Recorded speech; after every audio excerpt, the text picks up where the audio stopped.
Taking observations takes practice, we know that, but if you can think carefully about the following questions, hopefully this will bring them to be highly effective. And by that I mean impacting positively on children's outcomes. Let's see if I can pop them up for you here.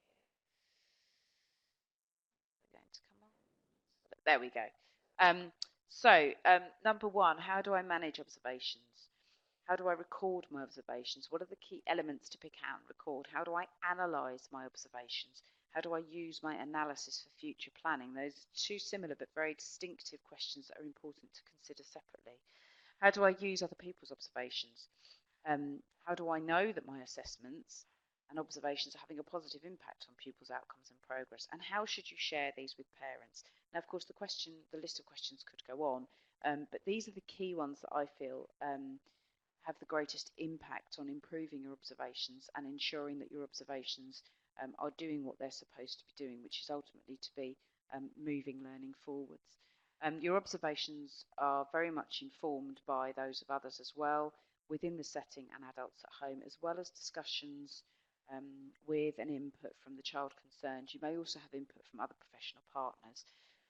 With all of this, you can be confident that you've built up an accurate reflection on where a particular child is.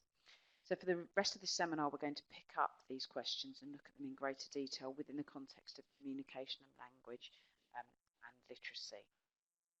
Okay, so how do I manage observations? We need to be observing all children regularly. Now, I use the term regularly as a deliberately vague term because it needs to reflect the needs and organisation of your own setting. When it comes to communication and language, the opportunities for observation are vast, mainly, of course, because it impacts on every aspect of the day. The children are communicating constantly most of the day.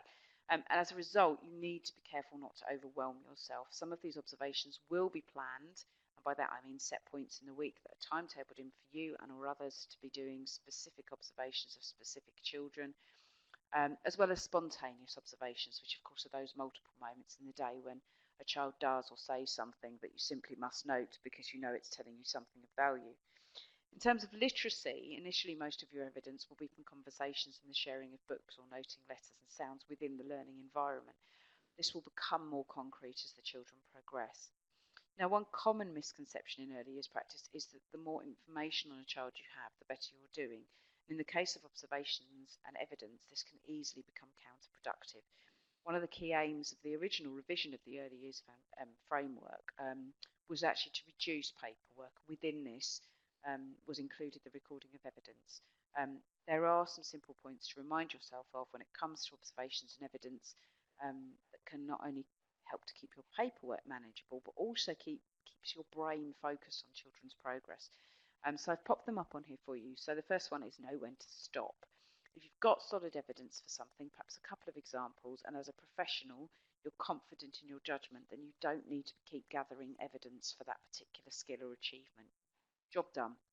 Just watch out for irregularities that may warrant you to recheck something. The second one we've got there, note the useful stuff.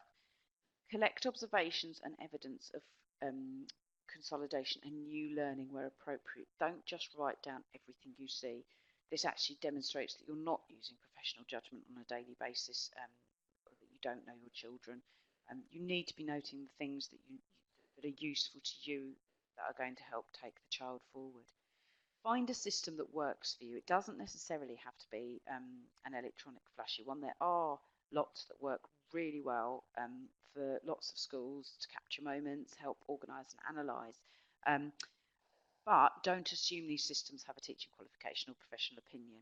Used effectively and in the hands of a confident professional, they can be absolutely amazing. I have seen the most incredible stuff done with some of them, in particularly tapestry, I've seen done very well. However, if your setting works better with post-its and pencils, go for it.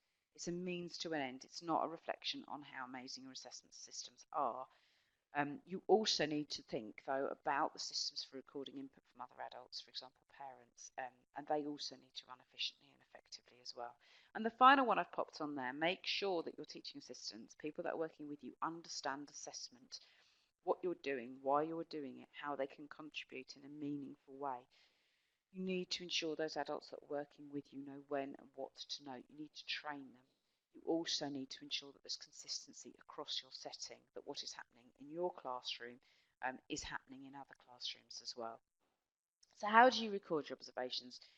We've just briefly touched on this. It is a very personal question and one which I can't answer for you. There are many different suggested formats for recording on observations on paper, but you might also want to record things electronically with cameras, tablets, computer programs, video recording, whiteboards with sound recording options, dictaphones. I've popped in the e-learning area a couple of record sheets, 2 different styles that you're very welcome to use if they are of use to you. But just to give you an idea of the kinds of things that you need to be noting down. Now, that's not to say that you have to have a pro forma that's set out, but lots of settings find it a bit easier because it can be a very quick highlighting kind of experience. If you are an HLTA or a TA that doesn't directly feed into observations at the moment, or you feel you don't fully understand how they're being recorded, then do discuss it with your teacher. Ask how you can become more involved. It's so important within the setting that adults are working together on this in order to ensure that what you're recording, that there's a consistency across it. Okay, so what are the key elements that we're trying to pick out and record? Now, the key is to ensure that you're noting the learning. Now, by this I mean you need to observe and notice the things a child is saying or doing, not what they are not saying or not doing. Now, this is a small but hugely important difference. So in order to create effective and useful next steps in both communication and language and literacy, you really need to know what they can do, not what they can't. So let's look at a couple of examples here. Okay, so the top one, Khalil. One practitioner is written down in an observation. Khalil couldn't sound out any words and can't blend sounds. Another observer, at that same moment in time, has noted Khalil held the book correctly. He enjoyed telling the story from the picture. He could identify what a letter was and knew that a word is a group of letters. Khalil began to show occasional letter sound correspondence, in particular K and L, and understood the concept of putting sounds together to build words, which he managed twice with help. And the second example there, Betsy. She couldn't concentrate when listening to a class story. She fidgeted and showed little interest. Contrasting observations at the same moment, Betsy was a bit distracted when listening to the whole class story, but showed signs of focusing when gently coaxed by an adult. She found it easier to concentrate in small group story time, where she answered a question about the main character. So you've got one practitioner observing what the child can't do, while a different one is noting what the same child can do at that same moment in time. If you note what they know, you have a better context for scaffolding their learning. This is where things like I can statements could come in handy for children to help them see progress in small steps, as well as to remind you. By sharing children's learning with them in this form of analysis, you're effectively setting out what they've achieved and where their journey takes them, rather than what they've failed to do so far, what they're not managing. Now, of course, there are always going to be exceptions to this, and one that I feel is applicable here is in the modelling of language, say where they are using an incorrect past tense, so say they are using I were instead of I was.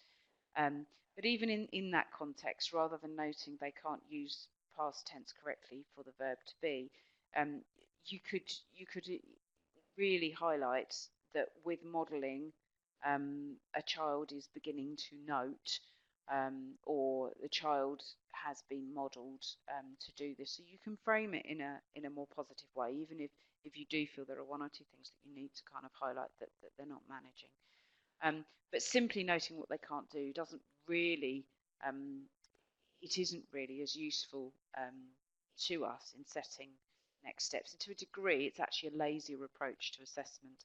Now, the second practitioner in both of these cases has noted what the child has learned so far to do, tends to give us that very specific next step and looks at forward steps rather than this more negative view of the child's learning. So the next step for Khalil might be to begin to recognise other sounds in his name. We know he can recognise a couple of sounds in his name, so let's work on some of the other ones.